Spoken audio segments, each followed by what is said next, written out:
Bon, deuxième vidéo de camion Mercedes. Hier j'ai fait celle sur le mien. Bon, celle-là elle va être courte, c'est celle de mon pote qui vient d'acheter.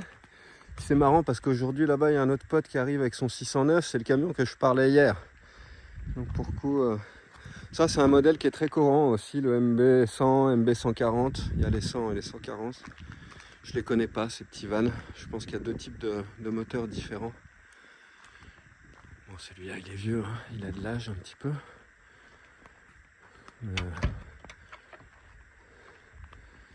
Pareil, construction Mercedes des années 90, c'est costaud. Bon, celui-là c'est une propulsion. Je pensais pas qu'ils étaient... c'est une traction, pardon. Je pensais que tous les fourgons Mercedes étaient en en propulsion, mais en fait non, les petits, les MB100, les 140, ils sont en traction. Voilà, je vais vous montrer celui du poteau là-bas. Je suis garé là, comme d'hab. Je pense qu'on va jouer de la musique tout à l'heure. Peut-être que j'enregistrerai un petit peu. Et donc ça, c'est un 609 court allemand ou suisse, je sais pas. Je crois qu'il est allemand. Il y en a des longs, hein, les 609, il y en a en 7 mètres 20 qui sont immenses, qui sont magnifiques. Moi, si j'en ai un, si j'en prends un de 609, ça sera un long. Mais les courts comme ça, ils sont super chouettes. Il est mignon, celui-là aussi, il n'est pas kilométré, il a 100 000 km. Il a changé ses roues, il a mis des grosses roues de 4x4, des roues tout-terrain. C'est le même genre de mécanique, hein. Ça marche pareil que les 410. Il est super haut. Bon, il n'y a pas beaucoup de place dedans parce que c'est court, mais ça fait un gros volume. En fait, ils sont tellement hauts, ces camions. Il est, je pense, aussi haut que mon camping-car, alors que c'est un fourgon. On ne se rend pas trop compte, là, sur la vidéo. Mais quand tu les vois en vrai, les 609, ils sont impressionnants. Ils ont un gabarit... ça transpire le camion costaud, quoi. C'est plus costaud que les 410, hein, clairement. Les 609, ils sont vraiment robustes. C'est fait un petit peu différemment. On voit dedans, en fait, tout le tableau de bord. C'est marron, c'est les premières générations, en fait. Il y a le poteau qui est en train de cuisiner. Salut, copain.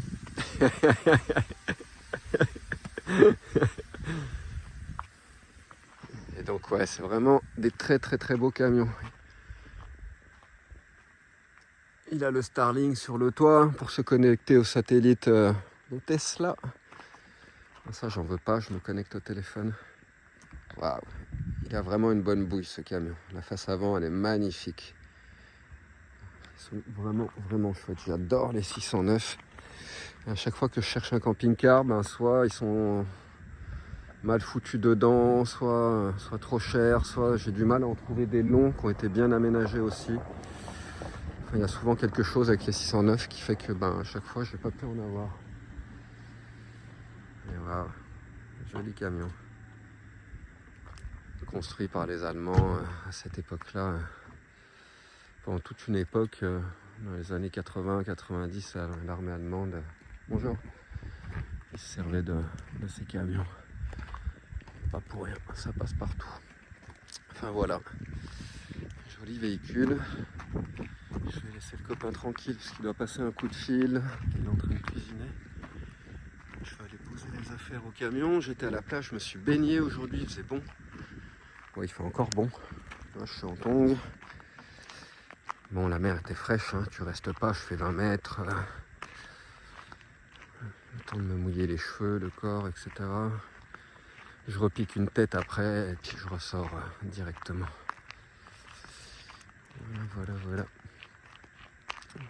Bon, après, le problème de ces fourgons, c'est qu'ils sont étroits, quoi. Il faut 1 mètre, je sais pas combien il fait le sien. Mais souvent, ils font autour d'1,90 m de largeur, alors que le camping-car, moi, c'est 2,30 m.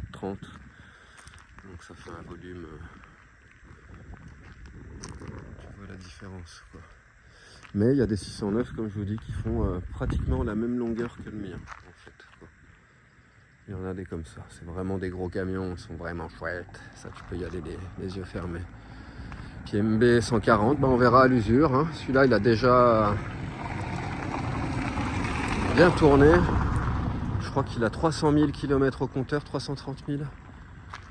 Il y a pas mal de rouille, il va falloir qu'on essaye de reprendre les angles depuis l'intérieur avec une masse ronde en plastique. Qu'on fasse un petit peu ces bordures, c'est là qu'il a piqué le plus. Donc là il faut qu'on dégage voilà, tout ce qui va partir en miettes, qu'on ponce, qu'on traite. Fibre de verre, peinture, il y a un petit peu de boulot. Là aussi, il y a